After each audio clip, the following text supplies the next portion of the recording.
Episode 3 dimulai dengan ingatan masa lalu Hyeol dan Hye-hun. Ternyata Hyeol telah menyelamatkan In-hye. Dia flashback waktu lalu. In-hye pun menyadari bahwa Hyeol adalah vampir nyata. In-hye berpikir Hyeol akan menangkapnya bila memegang tangannya. Lalu In-hye langsung pergi mengejar penipu yang berlari kabur dan tertangkap polisi.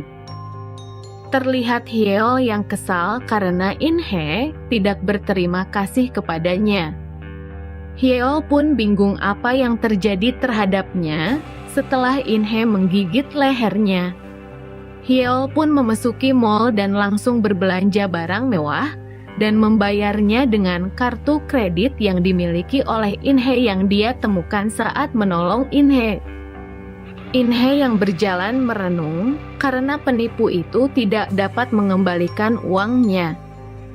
Dia pun mencari dompetnya dan ponselnya pun mati lalu dia kembali ke rumah.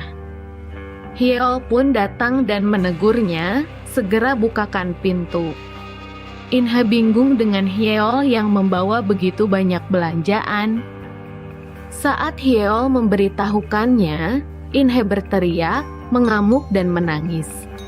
In-hye pun bercerita bagaimana dia menjalani kehidupan susah dan sulit agar dapat bertahan hidup karena uang adalah segalanya bagi In-hye karena dia sudah tidak punya siapa-siapa lagi di hidupnya.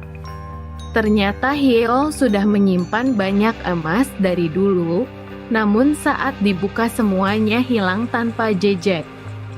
Dia pun bingung harus bilang apa ke In-hye karena semua hartanya hilang. In-hye lalu berniat menjual semua barang.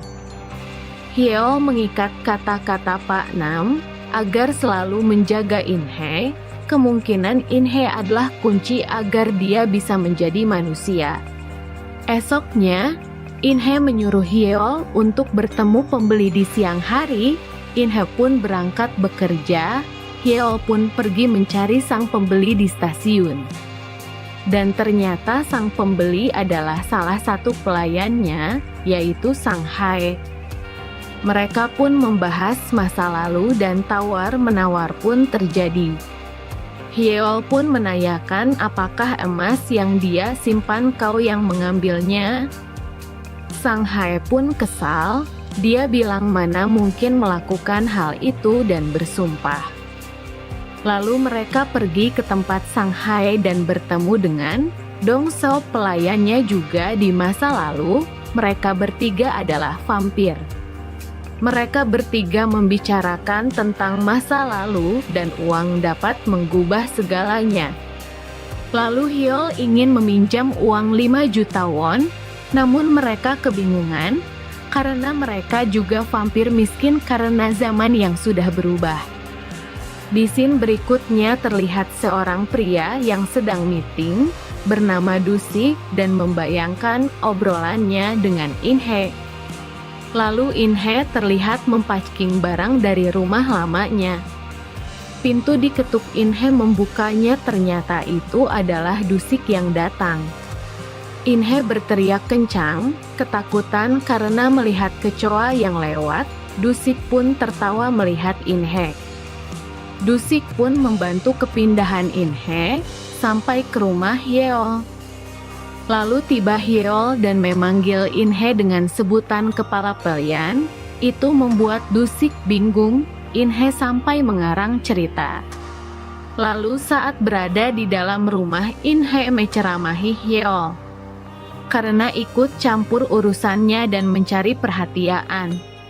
In-hye pun tidak lupa menagih uang dari hasil penjualan mantel dan menyuruh Hyeol untuk melunasi hutang kartu kredit yang dia pakai. Mereka pun membuat perjanjian tertulis.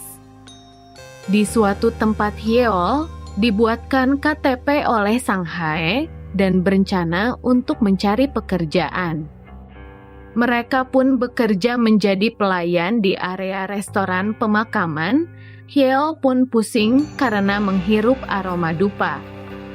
Karena kelelahan Hyeol tidur di peti mati orang lain, mereka pun akhirnya diusir. Lalu mereka menjadi penjual Yakult keliling.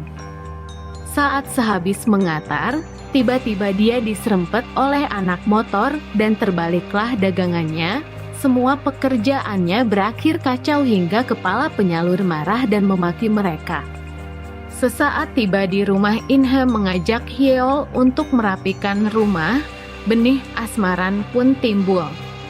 Hyeol memberitahukan In-hye sejarah rumah yang mereka tempati. Hyeol pun bilang dia membangun rumah ini untuk menunggu seseorang. In-hye sedikit berterima kasih karena membantunya di malam itu.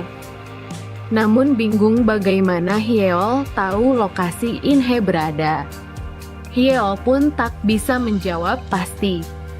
Hanya bilang membalas kebaikan atas mie yang dikasih In-hye.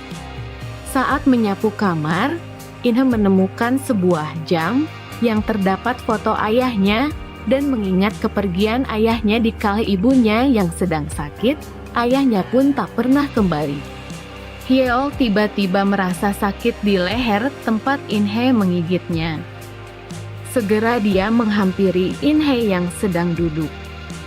Menolongnya karena lampu tiba-tiba jatuh hampir menimpa In-hye dan tanpa sadar langsung mencium In-hye.